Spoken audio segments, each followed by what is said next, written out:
ये बेडुइन्स जो आज नंगे पैर और बहुत ही गरीब शेपर्ड्स चरवाहे हैं, वो एक दूसरे से लंबी बिल्डिंग्स बनाने में मुकाबला करें। और ये कयामत की इतनी इंपॉर्टेंट निशानी कि जिब्रील अलैहिस्सलाम खुद मुसलमानों को ये सिखाने आए थे, और आज रसूलुल्लाह सल्लल्लाहु अलैहि वसल्लम की बताई हुई इस निशानी को हम अपने आंखों के सामने पूरा होते देख रहे हैं।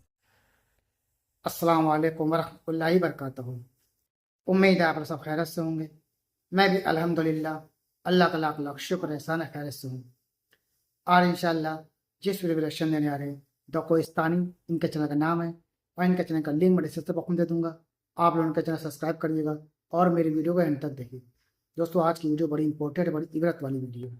दोस्तों हमारे प्यारे आका नबी पाक सल्लल्लाहु अलैहि वसल्लम आज से 1400 साल पहले जब उनका जाने का मतलब उनका इस दुनिया से रुखसत होने का वक्त हो गया था, यानी कि पर्दा करने का वक्त हो गया था, तब उन्होंने अपने साहबा को और तमाम लोगों को बता दिया था क़यामत की क्या निशानियां हैं। दोस्त क़यामत की जो बड़ी बड़ी निशानियां हैं वो भी नबी पाक सल्लल्लाहु अलैहि वसल्लम ने आज से 1400 साल पहले बता दिया था, जो आज हम लोग अपनी आंखों से देख रहे हैं। आइए जानते हैं क्या है वो क़यामत की बड़ी बड़ी निशानी जो हमारे प्यारे आका ने बहुत पहले ही बता दिया था, यानी कि आज से 1400 साल पहले ही बता दिया था। तो चलिए हम भी जानते हैं और आप सब जानिएगा, और इस वीडियो को अच्छी लगे तो शेयर ज़रूर करिएगा और इससे इबरत लीजिएगा। तो चलिए पहले वीडियो स्टार्ट करते हैं, फिर इंशाअल्लाह बात करते हैं। वसल्लम की वफात से पहले उन्होंने साहबा को बहुत सारी बातों का पहले से बता दिया था कि उनके जाने के बाद दुनिया में क्या क्या होने वाला है। एक दिन हजरत उमर रज़ियल्लाहु अन्हु बाकी साहबा के साथ आप सल्लल्लाहु अलैहि वसल्लम के पास मस्जिद नबवी में बैठे हुए थे कि अचानक एक बहुत ही रोबदार और हैंडसम आदमी मस्जिद में दाखिल हुआ। उनके कपड़े एक्सट्रीमली व्हाइट और बाल बिल्कुल ब्लैक थे। उस दिन से पहले उन्हें मदीना में किसी ने भी नहीं देखा, मतलब वो मदीना के रहने वाले नहीं थे, और उनके कपड़ों और बालों से बिल्कुल ऐसा नहीं लग रहा कि वो कहीं दूर से ट्रेवल करके मदीना आए। मस्जिद में बैठे सारे साहबा इस शख्स को गौर से देख रहे थे। वो आदमी सीधा मस्जिद नबवी के अंदर आया और आके रसूलुल्लाह सल्लल्लाहु अलैहि वसल्लम के बिल्कुल सामने बैठ गया और कहा, ए मोहम्मद, मुझे इस्लाम के बारे में बताएं। इस आदमी के जाने के बाद आप सल्लल्लाहु अलैहि वसल्लम ने साहबा से पूछा कि क्या तुमने इस शख्स को पहचाना? ये जिब्रील अलैहिस्सलाम और तुम्हें तुम्हारा दीन सिखाने के लिए आए थे। आप सल्लल्लाहु अलैहि वसल्लम ने जिब्रील को इस्लाम के बारे में बताया कि अल्लाह के सिवा किसी को खुदा ना मानना, मोहम्मद को अल्लाह का रसूल मान, नमाज, रोजा, ज़कात और हज अदा कर। जिस पर जिब्रील अलैहिस्सलाम ने कहा कि आपने बिल्कुल सच फरमाया। फिर जिब्रील अलैहिस्सलाम ने आप सल्लल्लाहु अलैहि वसल्लम से ईमान के बारे में पूछा। आप सल्लल्लाहु अलैहि वसल्लम ने फरमाया कि अल्लाह को मानना, उसके एंजल्स फरिश्तों को मानना, उसकी किताबों को मानना, उसके पैगंबरों को मानना, आखिरत को मानना और तकदीर को मानना। जिस पर जिब्रील अलैहिस्सलाम ने फिर कहा कि आपने बिल्कुल सच फरमाया। जिब्रील अलैहिस्सलाम ने आप सल्लल्लाहु अलैहि वसल्लम से एहसान के बारे में भी पूछा,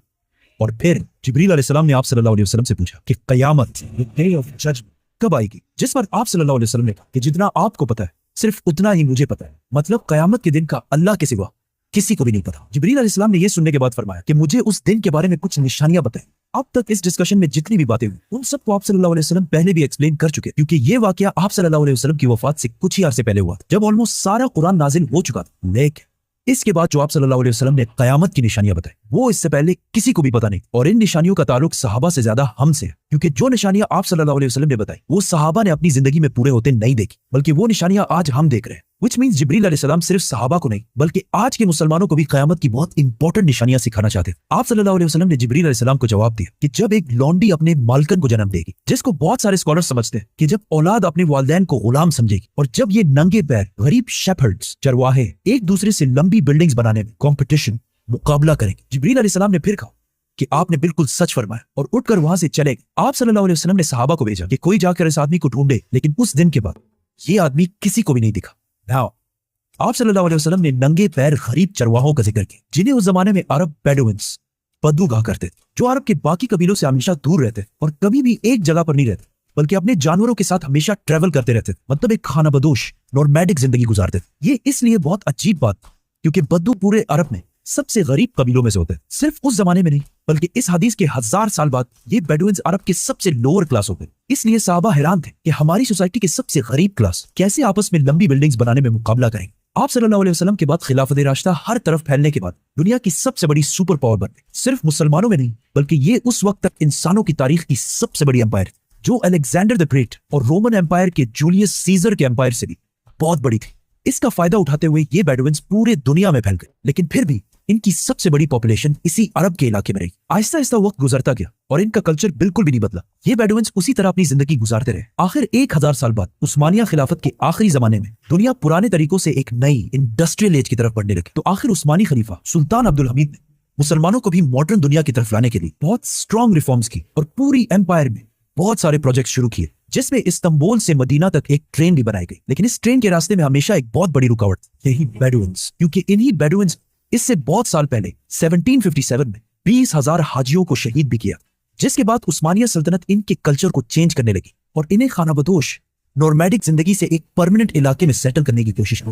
लेकिन बेडुइन कबीले उस्मानिया सल्तनत के इन रिफॉर्म्स से बिल्कुल भी खुश नहीं थे और आखिर सऊदी अरब के पहले बादशाह इब्ने सऊद ने बेडुइन्स को यूनाइट करके ऑटोमन एम्पायर के खिलाफ एक फौज बनाई और फिर ब्रिटिश की मदद से इस पूरे इलाके को फतह कर लिया, जिसे आज हम सऊदी अरेबिया कहते हैं। और कुछ सालों बाद इन इलाकों से ऑयल तेल डिस्कवर होने के बाद यही बेडुइन्स, जिनकी इससे पहले कोई औकात नहीं, अब दुनिया के सबसे रिच लोगों में से, और इनमें से बहुत सारे मिलियनियर्स और बिलियनियर्स भी सामने आए। लेकिन तेल डिस्कवर होने के बाद इन सारों को पता चला कि ये ऑयल हमेशा के लिए नहीं रहने, बल्कि एक दिन बहुत जल्द खत्म होने वाली, जिसके साथ इनकी सारी लग्जरीज भी खत्म हो जाएगी। तो सबसे पहले दुबई के बादशाह शेख मोहम्मद बिन राशिद, जो एक बेडुइन बद्दू कबीले से हैं, जिन्होंने एक बार खलीज टाइम के इंटरव्यू में खुद ये कहा है कि उन्हें बेडुइन कबीले से होने पर फख्र है। उन्होंने दुबई को ऑयल से निकालकर टूरिज्म और बिजनेस की तरफ लाया और बहुत तेजी से कुछ ही सालों में दुबई दुनिया की बेस्ट सिटीज में से बन गई। और फिर कुछ सालों बाद दुनिया की सबसे लंबी बिल्डिंग बुर्जुल खलीफा भी दुबई में बनाई गई। ये अब तक इंसानों की बनाई हुई सबसे बड़ी बिल्डिंग।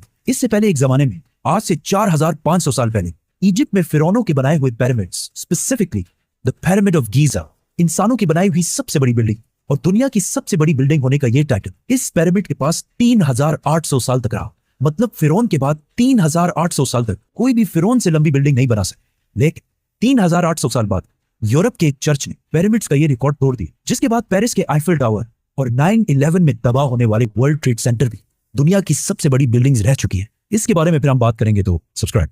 दुबई के इस अजीम कामयाबी को देखकर सऊदी ने भी इसे कॉपी करना शुरू किया और मक्का में काबा के बिल्कुल सामने दुनिया की चौथी सबसे बड़ी बिल्डिंग बनाई और कुछ ही साल बाद दुनिया की सबसे बड़ी बिल्डिंग का ऐलान करती किंगडम टावर या जद्दा टावर, जो दुबई के बुर्ज खलीफा से भी बड़ी हो और इस तरह सऊदी यूएई से आगे निकल जाएगी। इस सारे प्रोजेक्ट को हेड करने वाले का नाम अल वलीद बिन दलाल है, जो कुछ साल पहले दुनिया के सबसे अमीर अरब, जिनके कबीले का ताल्लुक अगेन एक बेडुइन कबीले से, जिसके बाद दुबई ने सऊदी से दोबारा आगे निकलने के लिए दुबई में एक नई दुनिया की सबसे बड़ी बिल्डिंग बनाने का ऐलान किया, जो इन दोनों बुर्ज खलीफा और जद्दा टावर से भी बड़ी होगी। और आजकल हर कुछ अरसे बाद बहुत तेजी से अरब में ऐसी लंबी बिल्डिंग्स के प्रोजेक्ट्स का ऐलान हो रहा है। इवन अरब कंट्रीज एक दूसरे को यह तक नहीं बता रही कि उनके अगले प्रोजेक्ट की हाइट क्या होगी, क्योंकि फिर बाकी अरब कंट्रीज उनसे आगे निकलने के लिए उससे भी बड़ी बिल्डिंग का ऐलान कर देंगे। और इस तरह लंबी बिल्डिंग्स बनाने का एक बहुत सख्त कंपटीशन इन सारे अरब ममालिक में स्टार्ट हो चुका है, जिनमें ऑलमोस्ट सारे प्रोजेक्ट्स के पीछे ऐसे लोग हैं जिनका कोई ना कोई ताल्लुक उन्हीं बेडुइन कबीलों से। और आज ये जो कुछ भी हो रहा है, इस सब का रसूलुल्लाह सल्लल्लाहु अलैहि वसल्लम ने आज से 1400 साल पहले जिब्रील अलैहिस्सलाम और सहाबा को बता दिया था कि एक दिन ये बेडुइन्स, जो आज नंगे पैर और बहुत ही गरीब शेपर्ड्स, चरवाहे हैं, वो एक दूसरे से लंबी बिल्डिंग्स बनाने में मुकाबला करें। और ये कयामत की इतनी इंपॉर्टेंट निशानी कि जिब्रील अलैहिस्सलाम खुद मुसलमानों को ये सिखाने आए थे। और आज रसूलुल्लाह सल्लल्लाहु अलैहि वसल्लम की बताई हुई इस निशानी को हम अपने आंखों के सामने पूरा होते देख रहे हैं। तो दोस्तों, यह था हमारा एक्शन जो आपने देखा कि हमारे प्यारे आका ने, नबी पाक सल्लल्लाहु अलैहि वसल्लम ने क़यामत की जो बड़ी निशानी बताई थी, वो आज हम लोग अपनी आंखों से देख रहे हैं कि वो चरवाहे नंगे पैर जो रेगिस्तान में चला करते थे, आज वो बड़ी बुलंद इमारतें बना रहे हैं, एक दूसरे को पीछे करने के चक्कर में कि रेस में हम आगे निकल जाएं, वो सोचते हम आगे निकल जाएं, बस इसी में सब लगे हुए हैं। और क़यामत समझ लीजिए, ये जो निशानियाँ हैं, सब ज़ाहिरी तौर से आज हम लोग अपनी आंखों से देख रहे हैं कि ये हैं क़यामत की निशानियाँ जो हमारे प्यारे आका ने आज से 1400 साल पहले बता दी थी। तो दोस्तों, उम्मीद है आपको हमारी वीडियो अच्छी लगी होगी। वीडियो अच्छी लगी हो तो इसको शेयर करिएगा और हम मिलेंगे इंशाल्लाह आपसे नेक्स्ट वीडियो में। तब तक के लिए अस्सलाम वालेकुम व रहमतुल्लाहि व बरकातहू।